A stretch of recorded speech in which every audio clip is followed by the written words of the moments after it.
En 1515, un événement et une date facile à retenir qui sont aujourd'hui connus du plus grand nombre. Mais saviez-vous que c'est aussi grâce à ces batailles que naîtra le début de la collaboration et amitié entre François Ier et Léonard de Vinci? Eh ben ouais.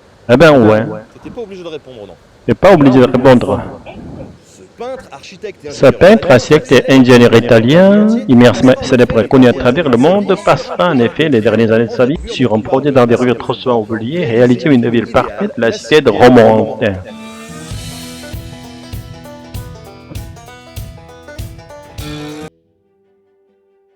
À la suite de Louis XII, comme de nombreux souverains français avant lui, François Ier entend faire valoir ses droits de succession sur le duché de Milan accompagné de ses alliés vénitiens. Il ouvre la 5e guerre d'Italie avec la bataille de Marignan, dont nous avons déjà parlé dans d'autres épisodes.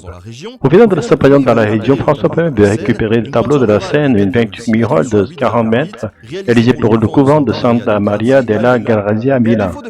Le défaut de ramener un plan du réfectoire de ce monastère dominé, ce qui aurait été trop dangereux pour l'œuvre et aurait risqué de l'endommager, il invitera en France son auteur Léonard de Vinci. À cette époque, Léonard réagit moins apprécié qu'à sa grande époque. On lui préfère le génie Michel-Ange qui a par exemple peint le plafond de la chapelle Sixtine. De Vinci décide alors de répondre à cette invitation et rejoint le roi en France après plusieurs mois d'un voyage éreintant. Il a 64 ans, arrive accompagné de ses assistants et élèves, l'un de nommé Salai, probablement son amant. Il emmène aussi avec lui 3 tableaux qu'il souhaite finir, la Joconde, Saint-Jean-Baptiste et la Vierge, l'enfant Jésus et Sainte-Anne.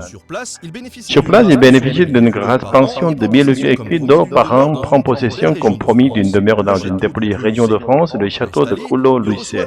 Installé, il reçoit le prince Napoléon de Louis-Aragon, dont le secrétaire écrit Messieurs Léonard de Vinci, âgé de plus de 70 ans, excellentissime peintre de notre époque, qui montre 3 tableaux à notre seigneurie.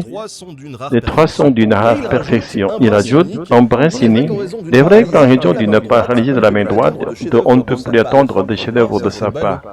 Oui, c'est vrai. Oui, d'autant qu'il est gaucher, ce qui n'empêche pas que ce handicap puisse être embêtant pour peindre du méthone. François Ier est fasciné par Léonard de Vinci et le considère comme un égal. On raconte même qu'il aurait fait construire un souterrain entre le château de Coulot-Lucé et sa résidence, le château royal d'Amboise, pour lui rendre visite quotidiennement. Il est donc premier peintre, ingénieur et architecture du roi. La capitale de l'époque Tours est trop engourdie pour François Ier, impossible de loger correctement les nombreuses personnes qui constituent sa cour. Il veut repartir sur de nouvelles bases et changer de ville. Il confie alors à Léonard de Vinci un projet d'une ampleur démesurée, la création d'une cité idéale, celle de Romorantin.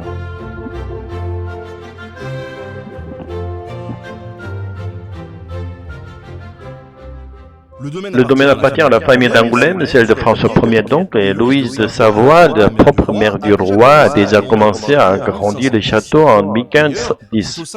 Et c'est au sein de ce même château qui accueille aujourd'hui la préfecture que l'autre France, la femme de François Ier, est née. L'emplacement est donc parfait pour François Ier qui veut faire de Romorantin le capital politique du pays et y regrouper à la fois le pouvoir politique et économique. Ce projet de ville idéale intéressait déjà Léonard de Vinci lorsqu'il travaillait à Milan. Il en avait déjà conçu et proposer des plans.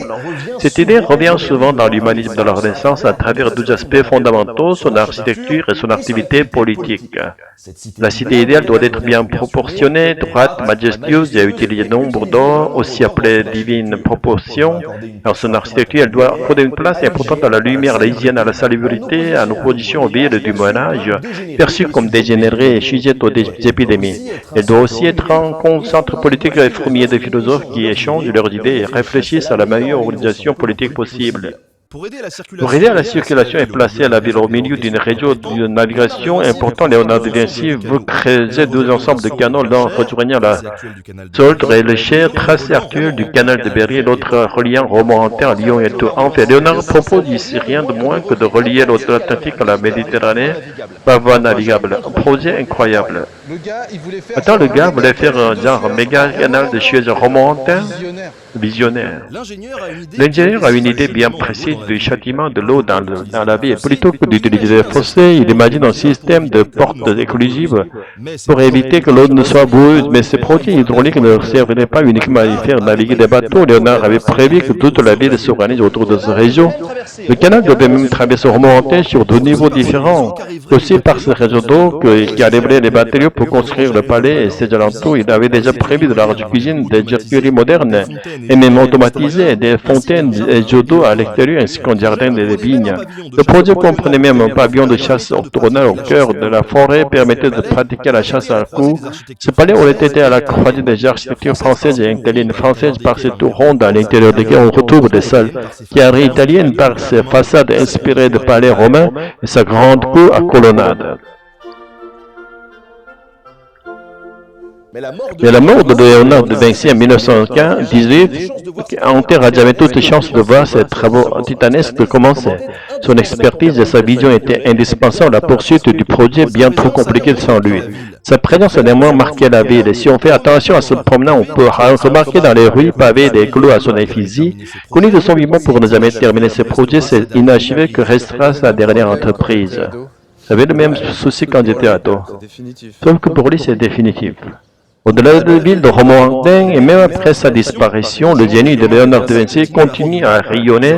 Certains des plans initialement pour bâtir le château de Chambord de 1919. Le château de Chambord dès 1519. Si celui-ci est déjà immense, le palais de Romorantin devait l'être encore plus et faire près du double, près de 400 mètres de long. Le célèbre escalier double révolution de Chambord est un exemple typique de ce qui a été pensé par Léonard. On a ainsi retrouvé des conquis d'un escalier en bois à rang et à double spirale dans les affaires de Vinci. Le Chambord Empire en est une version améliorée. Léonard traversera ainsi le temps. Léonard traversera ainsi le temps, marquant durablement les esprits par son ingéniosité et par la trace qu'il laissera dans la région durant la Seconde Guerre mondiale. Le château sert d'ailleurs de refuge à de nombreuses œuvres et premières, la Joconde, un juste retour des choses.